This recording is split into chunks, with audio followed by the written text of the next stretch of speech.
Welcome to Modbus Sim. In this video, we will request the installer, install the Windows application, copy the machine ID from the first launch, and activate a machine-bound 14-day trial license. Start on the Modbus Sim download page. The current license flow has two steps. First, request access to the installer. Second, after the application is installed, request the 14-day trial license using the machine ID shown inside the application.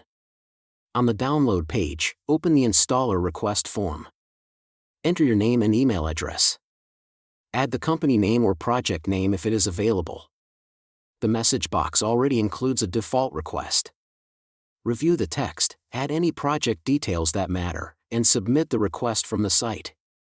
After the request is approved, you receive the installer download link. Download the setup file. In this example, the installer file is named Modbus Simulator_setup executable file. If Windows asks for confirmation, review the prompt and continue with the installation.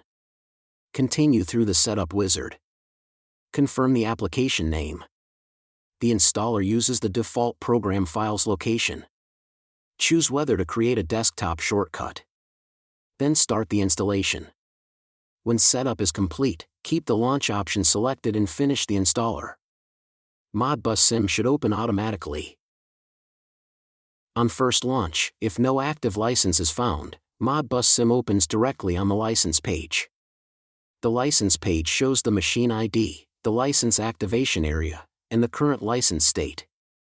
The machine ID identifies this computer for a machine-bound license. Select Copy Machine ID. Return to the Modbus Sim download page, or keep it open in the browser. Open the 14-day trial license request form. Enter your name, email address, and company or project name. Paste the machine ID into the machine ID field. Review the default message and submit the request.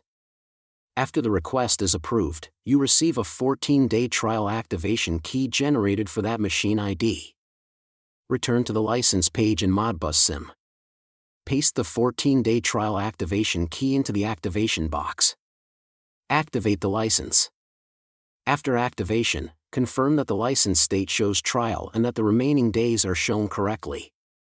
The basic trial opens the application in English, with the light theme and the dark orange accent color. For the first evaluation, confirm the pages included in the trial. Open the Live System page. Confirm that the Live System view opens correctly and that the basic values are visible. Open the I/O module page. Confirm that the first Modbus communication settings are available. Open the Compressors settings page. Confirm that the compressor family and basic compressor setup options are available. The 14-day trial is intended for a first evaluation. It allows the basic first launch and communication checks included in the trial license, such as Live System access, I/O module access, and compressor settings review. Engineering curve point tuning and full system tuning are not included in the basic trial flow. Now confirm the first basic setup choices. Choose the compressor family for the test, such as TT or VT. Confirm the number of compressors expected in the scenario. Then decide whether the first communication test will use Modbus TCP or Modbus RTU. For a first communication check, keep the setup simple. For the 14-day trial check, use the basic calculated model to prove that a controller can read changing values. Compressor behavior model tuning, engineering curve point tuning, and full system tuning are handled outside the basic trial flow. Open the Modbus connection area. For Modbus TCP, confirm the IP address and TCP port before starting the server. For Modbus RTU, confirm the COM port, baud rate, parity, data bits, stop bits, and station address before starting the server. The first communication test should be small. Start communication.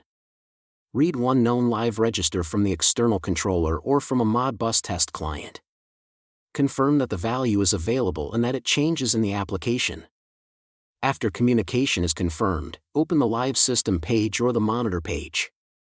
Watch the values that matter for the test, including command, response, state, pressure, temperature, power, warning, and fault values. This confirms that the application is not only installed, but ready for a real controller scenario. If the application does not start, check that setup completed successfully and that Windows did not block the executable. If communication does not work, check the IP address, port, firewall, serial adapter, COM settings, and station address before changing the simulator configuration. At this point, first launch is complete. Modbus Sim is installed. The application opens on the license page when no active license exists. The machine ID has been copied and sent with the trial request. The machine-bound 14-day trial license has been activated. The trial state has been checked. The basic trial pages are available. And the first communication path is ready for a small controller test. After the trial, the same license page is used to activate a purchased license. For a longer license period, complete the purchase flow from the Modbus Sim website when it is available. After payment is confirmed, the purchased license key is generated for the approved machine ID and purchased features. Paste the purchased license key into the license page and activate it. The license information should then show the purchased license type, expiration, and enabled features. Next video, continue with the Modbus TCP or Modbus RTU setup video, depending on the connection type used in your project. Thank you for watching.